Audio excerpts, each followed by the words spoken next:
ভূপেন বৰা ডাঙৰীয়া, আপোনালৈ পোনপটীয়া প্ৰশ্ন। আপুনি বিৰোধী ঐক্য মঞ্চৰ সভাপতিৰ দায়িত্বত থাকে আপুনি দলটোক ধ্বংস হোৱাটো বিচাৰে নে কংগ্ৰেছ দলটো ধ্বংস হোৱাটো বিচাৰে নে বিজেপিক ৱাক অভাৰ দিয়াটো বিচাৰে? আপোনাৰ কিছু কৰ্মকাণ্ডৰ কাৰণে 5খনমান সিট কিন্তু হেৰুৱাবলগীয়া পৰিস্থিতি হৈছিলে। আজি যদি আপোনাক পোনপটীয়াভাৱে প্ৰশ্ন কৰোঁ, আজি পাৰ্বত্য জিলাত যদি জন হিংতি কাটাৰ ডাঙৰীয়াক যদি বিৰোধী ঐক্য মঞ্চৰ পৰা প্ৰাৰ্থিত্ব দিয়াহেঁতেন নিশ্চয় বিজয়ী হ'লহেঁতেন। আপোনাৰ ভুলৰ কাৰণে হোৱা নাই জানো? এইটো আজি লখিমপুৰ লোকসভা সমষ্টিত কাক ৱাক অভাৰ দিলে?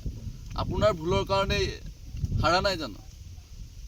একদম পোনপটীয়া প্ৰশ্ন যে আপোনাৰ কিছুমান নেতৃত্বৰ কাৰণে, আপোনাৰ কিছুমান ভুল সিদ্ধান্তৰ কাৰণে বিগত লোকসভা নিৰ্বাচনত কিন্তু 5খন বা 6খন সমষ্টিৰ পৰা অকল 3খনত বিজয়ী হ'বলৈ সক্ষম হৈছিল। আজি লখিমপুৰ লোকসভাত কেনেধৰণৰ প্ৰাৰ্থিত্ব দিব লাগিছিল আপুনি ভালকৈ জানে। ইয়াত যদি মিচিং জনগোষ্ঠীৰ এজন মানুহক ভালকৈ দিয়াহেঁতেন, প্ৰভাৱশালী, অলপ পপুলাৰিটি, নতুন প্ৰজন্মৰ, যুৱ প্ৰজন্মৰ এগৰাকী শক্তিশালী কেন্দ্ৰিক এটা প্ৰাৰ্থিত্ব দিয়াতে নিশ্চয় ইয়াত লখিমপুৰ লোকসভাত প্ৰধান বৰুৱা হাৰি যায়। কিন্তু এইটো নকৰিলে আপুনি। নিজৰ ইচ্ছাকৃতভাৱে এটা দুৰ্বল পাৰ্টিক কেণ্ডিডেট দিলে, তাৰ কাৰণে পৰাজয় হ'ল, নহয় জানো? আজি জন হিংতি কাটাৰ ডাঙৰীয়া আপুনি পাৰ্বত্য জিলাত যদি টিকট দিয়াহেঁতেন, আজি জন হিংতি ডাঙৰীয়া আজি 2nd পজিশ্যন জিকিলেহেঁতেন নাই।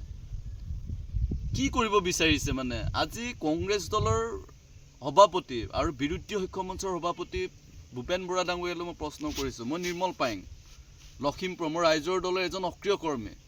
মই আপোনাক কিছু কথা ক'ব বিচাৰিছোঁ যে আপুনি কিছুদিনৰ পৰা বিগত দিনত লোকসভা নিৰ্বাচনত 3খন সমষ্টিত জিকিলে বুলি আপোনাৰ কিছু অহংকাৰ পৰা পৰিলক্ষিত হৈছে, নহয় জানো? এই অহংকাৰ কিন্তু এৰিব লাগিব। কিয় এৰিব লাগিব আপোনাক কৈছোঁ যে আপুনি ভাবে নেকি অকল কংগ্ৰেছ দলৰ কাৰণে এইটো বিজয়ী সম্ভৱ হৈছে? এই বিজয় সম্ভৱ হৈছে বিৰোধী ঐক্য মঞ্চৰ কাৰণে। আজি অখিল গগৈ ডাঙৰীয়াৰ অবল নেতৃত্বৰ কাৰণে।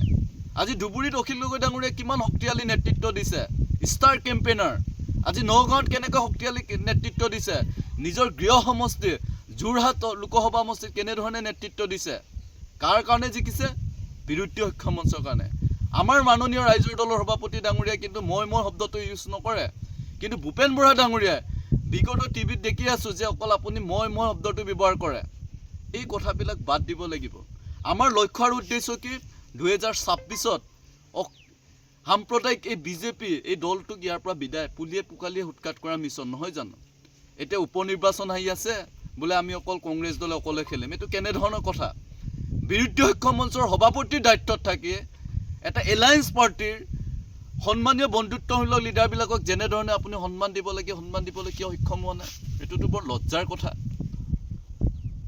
আমি এই কণ্ট্ৰভাৰ্চিয়েল কথাবিলাক আপোনালোকক ক'ব নিবিচাৰোঁ, কিন্তু আমাৰ এটা ৰাইজৰ দলৰ কৰ্মী হিচাপে আমি যোৱাবাৰ কিমান সুপ্ৰিম ছেক্ৰিফাইচ কৰিছোঁ। আজি জাতীয় পৰিষদে খেলিছে, তাত আমি বেয়া পোৱা নাই, লুৰিণজ্যোতি গগৈ ডাঙৰীয়া।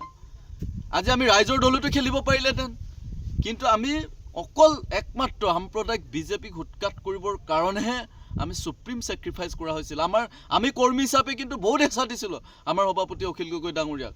আমাৰ দলৰ সাংগঠনিক ভেটি শক্তিশালী স্থিতিৰ বাবে আমি নিৰ্বাচন খেলিব লাগিব, হাৰা জিকা পিছৰ কথা।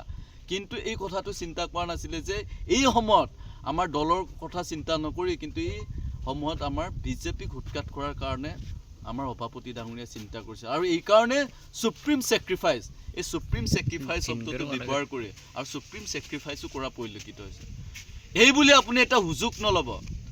আঞ্চলিকতাবাদী দলৰ এটা উত্থান অসমৰ ৰাজনীতি, এতিয়া আঞ্চলিকতাবাদী বহুত স্থিতি থকা ব্যক্তি আছে অসমৰ চুকে কোণে।